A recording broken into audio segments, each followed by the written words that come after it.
Hi and welcome back. My name's Hannah, also known as Singing Hin, and we're currently celebrating, or in the run-up to celebrating, Uncommon Instrument Day, which is on the 31st of July. So then, this week, what are we doing? Well, for those of you who have come to know me a little bit, if you know me through teaching, and if you happen to have seen me on LinkedIn, go find me. I am Hannah Wiggins. You will see that my second language is Swedish. I live there, I've kind of worked there, and my heart is still partly there. And there is a wonderful instrument called a nyckelharpa, or a key violin, which a lovely friend of mine plays. Now again, I've been learning to play it and I adore playing it, but I've stopped myself from either hiring one or buying one because I have enough to do without, and everything else will get put aside because I love playing this instrument. And I'm going to leave you in the capable hands of Vicky, who's going to tell you a huge amount more about the brilliant nyckelharpa. What is that instrument? It's something that I hear all the time. Now you might have heard the nyckelharpa on the radio or even seen one on the television or on stage somewhere. And this is the nyckelharpa, or the nyckelharpa.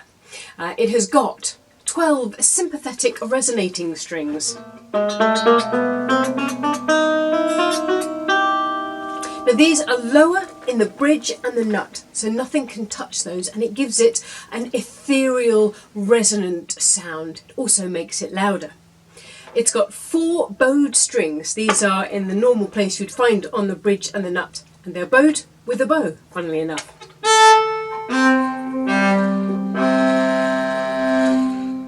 In order to change the note on a nyckelharpa, you have these keys. Now each key has got one tangent on it. A tangent acts a little bit like a fret. So essentially I'm pushing a fret onto the string rather than on a guitar, for example, where you push the string onto the fret. So I push one key, which is one fret on it, and it changes the pitch of one of the strings.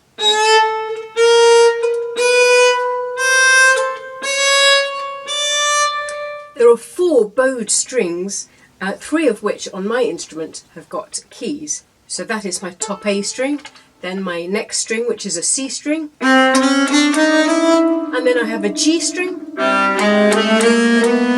and then a bottom C string. On mine, this is unkeyed. There are many historical reasons for that, but you can get instruments with keys on all 4 rows.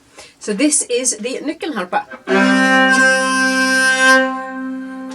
Made of spruce. Now the oldest ones were indeed around in the medieval times. If you want to see more about the different historical types, then I have a video explaining that as well. So this is the Swedish nyckelharpa. It's the most amazing of instruments. Wow, well, isn't that the most fantastic instrument? I just love those sympathetic strings that just make you feel as though you're playing an entire orchestra. The keys just makes it that little bit easier, I think, sort of. And the bowing doesn't have to be quite as hardcore as a violin. I just love this instrument so much.